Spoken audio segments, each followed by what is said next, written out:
ilmu dan amal ibadahmu tidak bisa dijadikan pengharapan.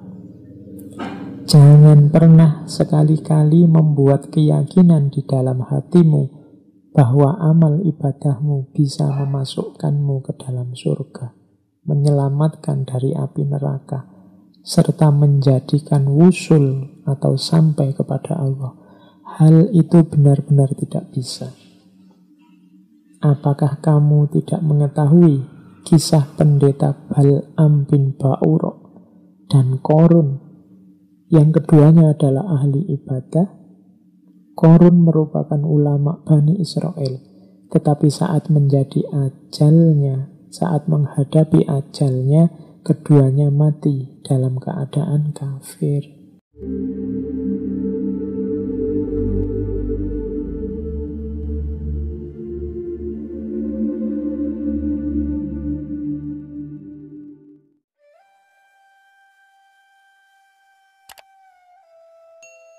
Bagaimana gambaran jalan tasawuf menurut Kiai Soleh dalam Syarah Al-Hikam.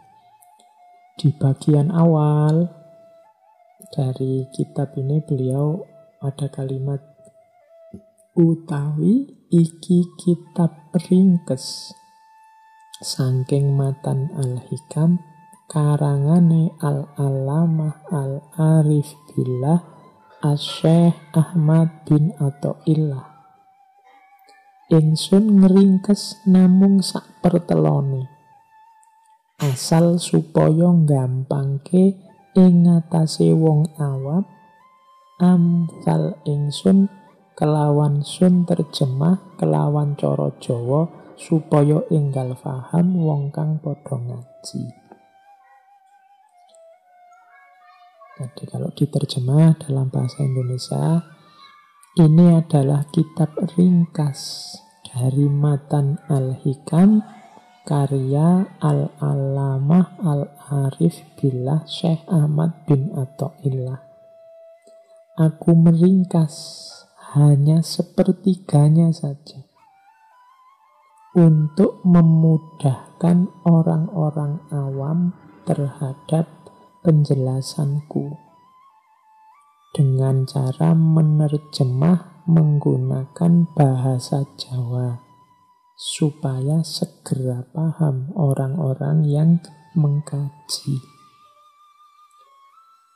Jadi Al-Hikam ini oleh beliau Yai Soleh diterjemah hanya sepertiganya saja.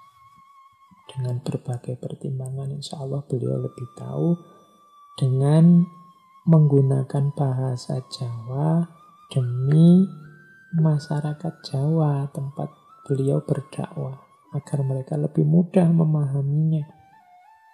Jadi dari situ nanti terkenallah kitab yang tadi saya sebut, judulnya Matnul Hikam li Sayyidis Syaikh Ahmad Athaillah As-Sakandari. Beliau mensyarahi sekitar 134 bait dari 260 bait aslinya kitab Al-Hikam. Misalnya ini kita lihat ya, cara beliau mensyarahi. Misalnya yang paling awal, nazam paling awal, yang itu kan tentang nasihat Syekh Athaillah untuk kita jangan mengandalkan amal. Syarahnya Yai Soleh, ketahuilah wahai salik, bahwasanya wajib bagi orang mukmin yang shadiq untuk berpegang teguh kepada Allah semata. Yakni jangan sekali-sekali kamu bersandar diri pada selain Allah. Ilmu dan amal ibadahmu tidak bisa dijadikan pengharapan. Jangan pernah sekali-kali membuat keyakinan di dalam hatimu bahwa amal ibadahmu bisa memasukkanmu ke dalam surga, menyelamatkan dari api neraka, serta menjadikan wusul atau sampai kepada Allah. Hal itu benar-benar tidak bisa. Apakah kamu tidak mengetahui kisah pendeta Bal'am bin Ba'urok dan Korun, yang keduanya adalah ahli ibadah? Korun merupakan ulama Bani Israel, tetapi saat menjadi ajalnya, saat menghadapi ajalnya, keduanya mati dalam keadaan kafir. Jadi ini penjelasan terhadap Al-Hikam. Yang pertama tentang jangan mengandalkan amal. Jadi ya kita harus mengejar ilmu, mencari ilmu, ya kita harus beramal soleh, tapi ilmu dan amal ini tidak bisa dijadikan sandaran, tidak bisa dijadikan gantungan. Dalam hidup, satu-satunya tempat kita bersandar harus Allah. Ilmu bisa menipu, amal bisa tidak diterima. Kalau kita hanya mengandalkan ilmu dan amal, hati-hati, keduanya tidak mutlak bisa menyelamatkan kita dan membuat kita wusul pada Allah. Di situ dijelaskan oleh Yai Soleh, apa kamu tidak ngerti? Misalnya ceritanya Bal'am bin Ba'urok. Bal'am ini pendeta zaman Fir'aun. Jadi Bal'am ini agamawan pendukung status quo-nya Fir'aun. Korun, kalau Korun kita ngerti bagaimana beliau konglomerat yang kalau katanya Kiai Soleh awalnya ulama, tapi gara-gara hartanya baik Bal'am maupun Korun nanti akhirnya mati kafir. Bal'am karena ilmunya, Korun karena hartanya, dua-duanya malah celaka. Jadi iya, kita harus bekerja, beramal, kita harus mencari ilmu, tapi ilmu dan amal jangan dijadikan sandaran. Akhirnya baik iman maupun kufur, masuk surga atau masuk neraka, itu semua adalah karunia dan keadilan dari Allah semata. Sama sekali bukan karena ketaatan dan kemaksiatan setiap insan. Yang benar adalah ketaatan dan kemaksiatan itu menjadi tanda bagi orang yang akan masuk surga atau masuk neraka.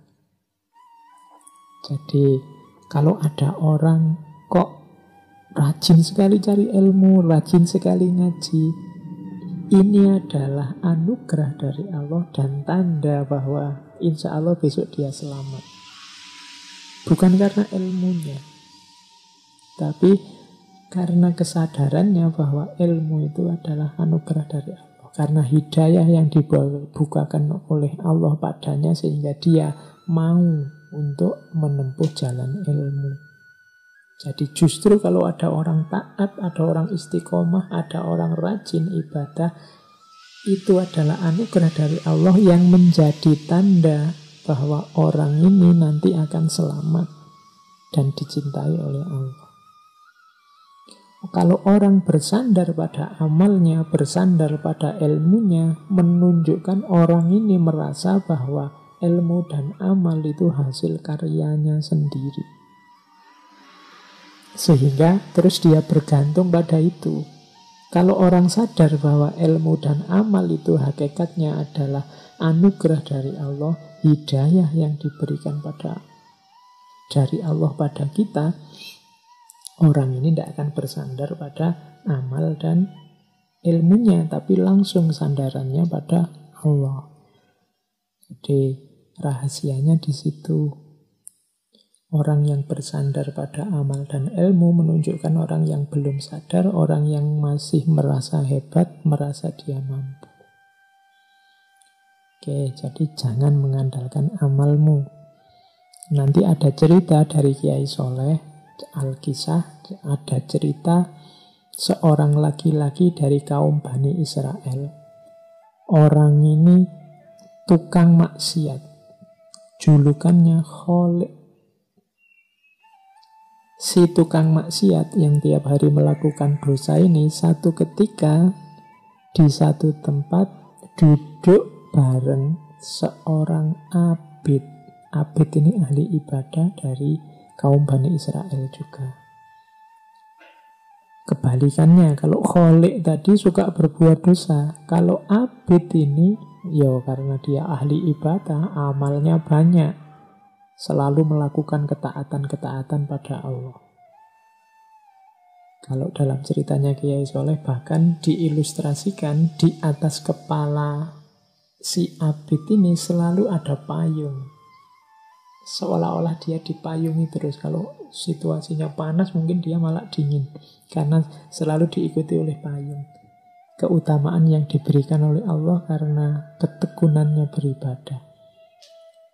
Nah, kholik ini karena dia duduk dekat dengan seorang abid, terus dia bergumam itu ya, penggerunang dalam batinnya. Aku ini pendosa, dosaku banyak. Sekarang aku duduk jejer seorang abid yang amal baiknya sangat banyak. Sudah tidak apa-apa, semoga aku deket-deket dia, bisa ketularan. Allah sayang padaku, Allah buka hidayah padaku. Nah, jadi dia ini sebenarnya agak grogi, tapi ingin dekat-dekat terus biar dapat hidayah, biar dapat rahmat dari Allah seperti si abid ini. Sebaliknya, si abid ini terus merasa, aku ini kan orang abid, ahli ibadah. Sementara yang jejer aku ini seorang kholik, ahli maksiat. Apa pantes aku jejer orang-orang kayak gini nih. Akhirnya sama si abid ini, kholik ini ditendang. Biar tidak deket-deket dirinya. Nah, setelah kholik ini ditendang, nanti ceritanya Allah memberi wahyu pada salah seorang nabi. Saat itu wahyunya Allah apa?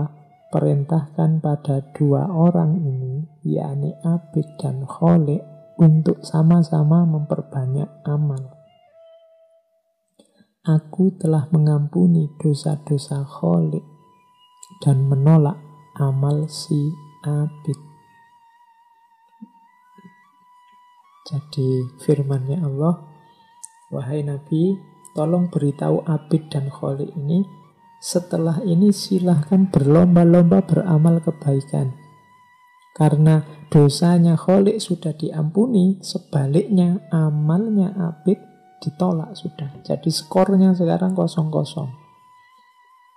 Karena kesombongan si abid tadi, karena dia mengandalkan amalnya di hadapan Allah. Nanti ceritanya yang tadi semacam payung tadi malah akhirnya setelah peristiwa itu pindahlah ke kholik, orang yang semula gemar melakukan perbuatan maksiat. Jadi ini sebenarnya nasihat untuk kita agar hati-hati. Iya, kita memang harus menjalankan kebaikan, mencari ilmu. Tapi ilmu dan amal baik itu tidak bisa dijadikan sandaran. Sandaran kita satu-satunya harus dan hanya Allah saja. Ini penjelasan Kiai Soleh dalam Syarah Al-Hikam. Terus, nah selanjutnya bagaimana? Apa kalau gitu tidak usah beramal saja lah Pak, tidak usah berusaha saja lah Pak, pokoknya kita hidupnya dipasrahkan pada Allah saja 100%. Tidak begitu juga. Nanti ada di kaidah selanjutnya dari Al-Hikam ada syarah dari Kiai Soleh begini. Keinginanmu untuk meninggalkan kasab atau usaha mencari ridho Allah, padahal Allah telah menempatkanmu pada makom kasab itu, termasuk syahwat nafsu yang samar. Boleh jadi keinginanmu untuk meninggalkan kasab atau usaha, padahal Allah telah menempatkanmu pada makom kasab, adalah keinginan nafsu agar engkau dianggap oleh masyarakat sebagai orang yang zuhud. Dengan demikian, engkau termasuk orang yang tidak mempunyai tata krama kepada Allah, karena engkau tidak mau menerima apa yang sudah ditentukan oleh Allah untukmu. Engkau menjadi orang yang melampaui kehendak Allah. Adapun tanda bahwa engkau ditempatkan pada makom kasab itu adalah dengan wujud selamatnya agamamu. Engkau tetap berusaha, tetap melakukan ibadah, sholat berjamaah, mengaji, memperbanyak ketaatan, sekaligus bekerja memenuhi nafkah keluarga. Berubahnya keinginanmu untuk meninggalkan kasab itu termasuk bujuk rayu iblis. Usaha yo harus tetap berusaha, bekerja yo harus tetap bekerja, karena disitulah makom kita, kewajiban kita, tanggung jawab kita.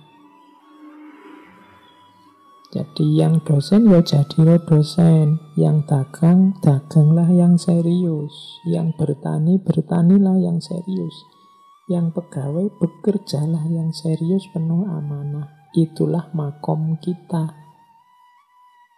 Jangan beralasan mencari ridho Allah, menempuh jalan suluk, terus tanggung jawab, berusaha, tanggung jawab kasab ini kita tinggalkan. Katanya Yai Soleh, justru itu bujuk rayunya iblis di situ. Membuat kita menjauh dari tanggung jawab kita untuk berusaha, padahal makom kita masih di situ. Berarti apa? Orang semacam ini, orang yang tidak menerima dengan ketentuannya Allah atas dirinya. Justru dengan menjalankan ketetapan Allah sesuai makom kita, disitulah nanti ridhonya Allah akan datang. Ya sholat, ya ibadah, ya mendekat ke Allah, tapi tetap memenuhi nafkah keluarga, tetap berusaha, tetap bekerja. Itulah fitrah hidup di dunia ini. Wong kita ini ya Abdullah, ya Khalifatullah. Tugas kita memang menjadi hambanya Allah, tapi sekaligus kita bertanggung jawab mengelola alam semesta. Meskipun seperti tadi yang di atas, jangan mengandalkan amal, mengandalkan kerja, mengandalkan ilmu. Pasrahkan semuanya pada Allah. Cari ilmu sedalam-dalamnya, hasilnya apa? Pasrahkan pada Allah. Bekerja seserius mungkin, hasilnya apa? Pasrahkan pada Allah sambil tetap dekat, mendekat kepada Allah.